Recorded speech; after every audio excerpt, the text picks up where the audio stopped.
Baik, teman-teman sekalian, kita turunkan amalan Rasulullah sallallahu alaihi wasallam pasca salat, apa yang beliau kerjakan, lalu kita jawab terkait dengan apa yang teman kita tanyakan.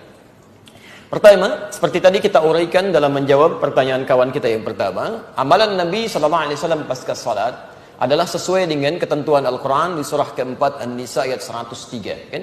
Fa idza qadaytumus salata fadhkurullaha qiyaman wa qu'udan wa 'ala junubikum. Maka jika kalian telah menyelesaikan sholat, bergegaslah untuk berzikir kepada Allah, baik dalam keadaan berdiri, duduk, ataupun berbaring.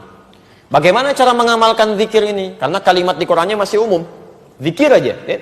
Kalau tidak dijelaskan bagaimana caranya, kita akan kebingungan.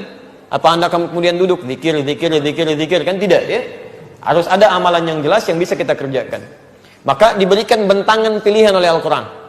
Semua amalan yang menjadikan kita ingat dengan Allah itu disebut dengan zikir. Saya ulang, semua amalan yang menjadikan kita ingat dengan Allah, tersambung dengan Allah, disebut dengan apa? Zikir. Misal, membaca Al-Quran itu bagian dari zikir. Karena Quran sendiri disebut dengan zikir. Quran surah ke-15 Al-Hijr ayat ke-9, posisi paling kanan di pertengahan. Inna nahnu nazzalna dzikra wa inna lahu lahafizun. Sungguh kami telah turunkan Al-Quran sebagai zikir. Jadi kalau Anda sedang baca Al-Quran, Anda sedang zikir itu. Ya, jelas di sini? Tayyib. Menghafal Quran itu bagian dari zikir.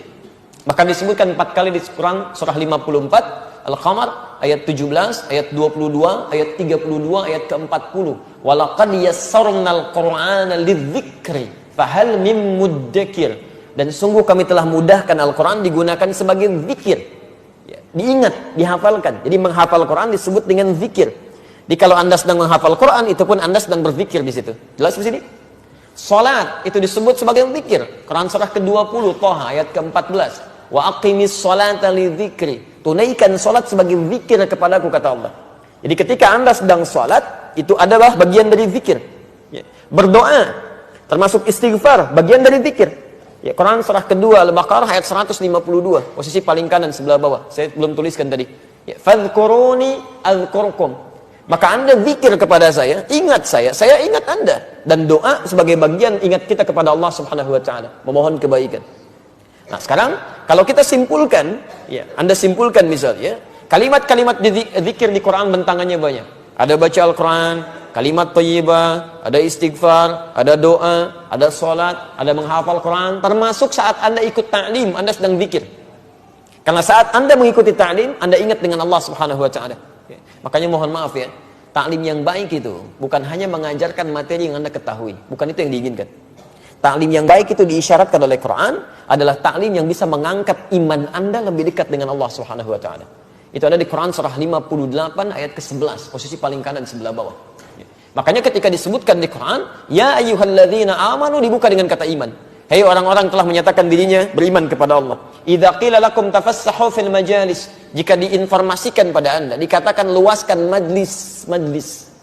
Majlis itu asalnya dari kata jalasa, berpindah dari posisi rendah ke posisi tinggi. Kalau Anda duduk di bawah, saya katakan faddal ijlis, silahkan duduk. Itu bukan cuma duduk, tapi maksudnya pindah ke tempat yang lebih tinggi. Tempatnya disebut dengan majlis. Jamaknya disebut dengan majalis. Kalimat majalis di sini disandingkan dengan menuntut ilmu, diawali dengan kata iman. Kata para ulama seakan-akan melukiskan kesan bahwa tempat menuntut ilmu yang baik itu bukan sekedar Anda datang, tapi tempat yang menjadikan Anda, perangkat keimanan Anda lebih dekat dengan Allah Subhanahu wa taala.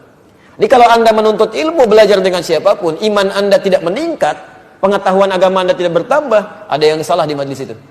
Makanya di ujung ayatnya dikatakan, yarfa'illahu alladhina amanu minkum walladhina utul ilma darajat. Orang-orang yang belajar seperti ini, imannya akan diangkat oleh Allah, plus pengetahuannya akan bertambah. Silakan antum cek. Kalau antum masuk ke majlis ilmu yang seperti ini, pengetahuan Anda pasti nambah. Salat Anda bukan cuma sekedar bertakbir, tapi paham kenapa saya mesti bertakbir. Bagaimana cara saya bertakbir? Apa bacaan yang saya bacakan? Kemudian Anda menjadi lebih dekat dengan Allah. Sebelumnya cuma salat fardu, sekarang pengennya di masjid. Sebelumnya fokusnya yang berjamaah fardu saja, sekarang kehilangan sunnah sudah nggak nyaman. Dulu ketinggalan fardu Anda biasa-biasa saja, sekarang ketinggalan salat sunnah sudah nggak enak Anda. Itu ta'lim yang bagus. Itu yang disebut dengan zikir. Disebutkan di Quran surah ke-9 misalnya 122, posisi paling kiri sebelah bawah. Itu sebanding amalannya dengan orang jihad itu. Nah, jadi dari semua amalan-amalan ini pasca salat, apa yang dikerjakan oleh Nabi? Apakah berdoa? Ataukah langsung istighfar? Atau kemudian beliau misalnya baca Al-Quran? Atau beliau menghafal Quran? Atau beliau mengajarkan dari materi keilmuan yang disebut dengan ta'lim itu? Bagaimana urutannya? Ditafsir di hadis-hadis ini. Pertama, lihat kalimatnya di hadis Muslim nomor hadis 591. Begitu beliau selesai menunaikan salat, salam ke kanan dan ke kiri, zikir pertama yang dilakukan oleh beliau adalah istighfar 3 kali. Astaghfirullahaladzim, astaghfirullahaladzim, astaghfirullahaladzim. Dan menyambungkan Allahumma antas salam wa minkas salam tabarakta ya dzal jalali wal ikram. Selanjutnya di hadis Muslim nomor hadis 593, la ilaha illallah lahu la syarika lah, lahul mulku wa lahul hamdu wa huwa ala kulli syai'in qadir. Selanjutnya di hadis riwayat Muslim nomor hadis 597, Anda mulai bacakan subhanallah, subhanallah, subhanallah 33 kali, alhamdulillah, alhamdulillah, alhamdulillah 33 kali, Allahu akbar, Allahu akbar, Allahu akbar 33 kali. Selanjutnya Anda bisa bacakan ayat kursi, ya. Ayat kursi Al-Baqarah 255, posisi paling kiri di pertengahan. Allahu la ilaha illa huwal hayyul qayyum. Selanjutnya Anda bacakan surah Al-Ikhlas, ya, kemudian Al-Falaq, kemudian An-Nas. Setelah itu Anda berdoa kepada Allah Subhanahu wa taala. Doanya bahkan langsung disebutkan dan kami tuliskan. Ya, ada di Ibnu Majah nomor hadis 925. Yang Al-Ikhlas, Al-Falaq, An-Nas di Abu Daud nomor hadis 1523, yang Ibnu Majah nomor hadis 925 itu doa Nabi yang dilakukan setelah selesai zikir yang tadi itu. Kalimatnya, Allahumma inni as'aluka ilman nafi'a wa rizqan thayyiba wa amalan mutaqabbala. Ya Allah, saya sangat berharap ya Allah, semoga Engkau berikan kepada hamba ilmu yang bermanfaat, rizki yang baik ya Allah, yang berkah, dan mohon jadikan amal-amal hamba yang telah hamba kerjakan diterima olehmu ya Rabbal Alamin.